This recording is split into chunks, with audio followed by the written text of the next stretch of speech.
এটাকেই বলে সিস্টেম। দেখেন, বাংলাদেশে বর্তমানে অনেক বিশৃঙ্খল ঘটনা ঘটছে, কিন্তু পজিটিভ ঘটনা কোনগুলো আমরা যেটা ফোকাস করতে চাচ্ছি, একটা সিস্টেম ক্রিয়েট করতে হবে যে সিস্টেমটাকে পরবর্তী কোনো সরকার এসে পরিবর্তন করতে পারবে না। এটাকে যতটুকু সিকিউর করা যায় বা যতটুকু শক্ত করা যায় ওইভাবে এই সিস্টেমটাকে তৈরি করা উচিত। বাংলাদেশ আওয়ামী লীগের সাথে জনগণের যে দূরত্ব তৈরি হয়েছে, আপনারা দেখছেন আমাদের অনেক মহিলারা খন্তি টন্তি বা পিঠিও ম্যানেজে রুটি বেলে, এরকম বেল টেল এরকম অনেক কিছু নিয়ে রাজপথে নামছিল। এটার একটা মেইন কারণ হচ্ছে কি জানেন? বিদ্যুৎ এবং গ্যাসের দাম নিয়ে গত 15 বছর যে একটা সিন্ডিকেট ক্রিয়েট করা হয়েছিল কুইক রেন্টালের নামে, পাশাপাশি হাতে গোনা কয়েকজন মন্ত্রী এমপি তাদের পরিবার যেভাবে এই ব্যবসাটাকে কন্ট্রোল করেছিল, আদেশ হয় দাম বাড়ে, 100 টাকা দাম বাড়ে, একটা প্রতিবাদ আন্দোলন হলে 5 টাকা কমায়, 95 টাকা মনে করলেন যে দামটা কিন্তু বাড়াই থাকে, বাঙালি 5 টাকা কমার খুশিতে কিছুটা আনন্দিত হয়। বাট এই যে সিস্টেমটাকে তৈরি করছিল আওয়ামী লীগ সরকার, সেইটার বিরুদ্ধে নতুন সিস্টেম চালু হচ্ছে। তবে আমরা চাই এই সিস্টেমটা আগামী দিনেও যেন কোনো রাজনৈতিক সরকার এসে আবার হাত দিতে না পারে। আচ্ছা, এখন ঘটনা কি দেখেন, গ্যাস এবং বিদ্যুতের দাম এই দেশে ম্যাজিক গতিতে লাফিয়ে লাফিয়ে মানে এটাকে বাড়ানো হয়েছে। আর অ্যাজ এ রেজাল্ট দেশের বিদ্যুৎ খাত ধ্বংস, নিজস্ব বিদ্যুৎ খাতকে ডেভেলপ না করে বিদেশ থেকে এই বিদ্যুৎ আমদানির ফলে হয়েছে কি, রাষ্ট্রের বিলিয়নস অফ ডলার পাচার হয়ে গেছে লুটেরাদের হাত দিয়া। এই যে সামিট গ্রুপ সহ আরো কয়েকটা গ্রুপ। এখন ফাইনালি আসছে কি, গণশুনানি ছাড়া গ্যাস এবং বিদ্যুতের দাম বাড়ানো যাবে না। এটা নতুন সিদ্ধান্ত আসছে, গণশুনানি। বাংলাদেশ এনার্জি রেগুলেটরি কমিশন আপনার বিইআরসি আবারও গ্যাস এবং বিদ্যুতের দাম নির্ধারণের ক্ষমতা মানে তাদের হাতে ফিরিয়ে দেওয়া হয়েছে। গতকালকে এই বিষয়ে আইন বিচার এবং সংসদ বিষয়ক মন্ত্রণালয় থেকে একটি গ্যাজেট প্রকাশ করা হয়েছে।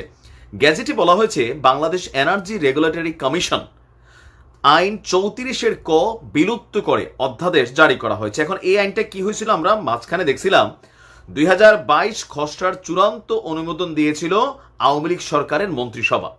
2022 সালের 28শে নভেম্বর তৎকালীন সরকারের মন্ত্রিসভায় সিদ্ধান্ত হয়েছিল জ্বালানির দাম নির্ধারণে গণশুনানি করতে হয়। এখন এই গণশুনানির সমস্যাটা কি, এই গণশুনানির জন্য যে প্রসেসিং টাইমটা সেটা হচ্ছে 3 মাস বা 90 দিন। তাই দ্রুত বিদ্যুৎ এবং গ্যাসের দাম বাড়ানোর জন্য তৎকালীন সরকার আর সেই যে আইনটা, এই আইনটাকেই এই মুহূর্তে এসে আবারও সংশোধন করে বাংলাদেশ এনার্জি রেগুলেটরি কমিশন অধ্যাদেশ 2024 নামে এটাকে অভিহিত করা হয়েছে। এই আইনের 34-এর ক এর ধারা অনুযায়ী ট্যারিফ নির্ধারণ, পুনর্নির্ধারণ বা সমন্বয়ের ক্ষমতা সরকারের। এই ধারা বিলুপ্ত হওয়ায় গণশুনানি ছাড়া সরকার আর বিদ্যুৎ এবং গ্যাসের দাম নির্ধারণ করতে পারবে না। গত বৃহস্পতিবার উপদেষ্টা কমিটির বৈঠকে এই আইনটিকে সংশোধনের জন্য সিদ্ধান্ত করা হয়েছিল। আইনটি সংশোধন হওয়ায় এখন বিদ্যুৎ এবং গ্যাসের দাম আগে যেভাবে বিইআরসি নির্ধারণ করত, এখন সেভাবেই বিইআরসির গণশুনানির মাধ্যমেই দাম বাড়াতে হবে। মাঝখানে আওয়ামী লীগ সরকার এটাকে অনেকটা পরিবর্তন করে ফেলেছিল। ওই যে বললাম না, আওয়ামী লীগ সরকারের পতনের জন্য গণমানুষের যে অবস্থান আমরা দেখেছি, বিশেষ করে আমাদের নারীদের, ভাই বিদ্যুৎ এবং গ্যাস আওয়ামী লীগ করুক বিএনপি করুক, এই দেশে যারাই বসবাস করছে এটার বাটে কিন্তু পড়ে গেছিল। মানে ভুতুরে বিল আসতেছে, একটা লাইট ফ্যান চালাইয়া উল্টাপাল্টা বিল আসছে, এগুলোর কোনো জবাবদিহিতা নাই। আমাদের দেশের বিদ্যুৎ সেক্টরকে ধ্বংস করে বিদেশ থেকে বিদ্যুৎকে আমদানি করা হয়েছে, আদানি গ্রুপ থেকে করা হয়েছে। আরে ভাই, ত্রিপুরা যদি আমাদের কাছে বিদ্যুৎ তারা বিক্রি করে, তাহলে আমরা বৈশ্য বৈশ্য কি মুড়ির মোয়া খাইছি এত বছর?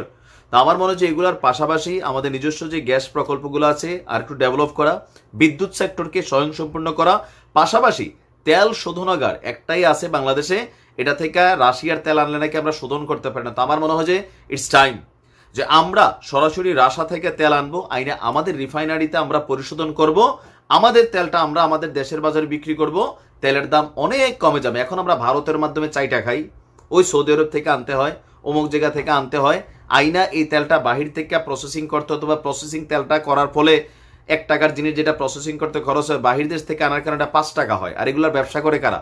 পলিটিশিয়ানরা।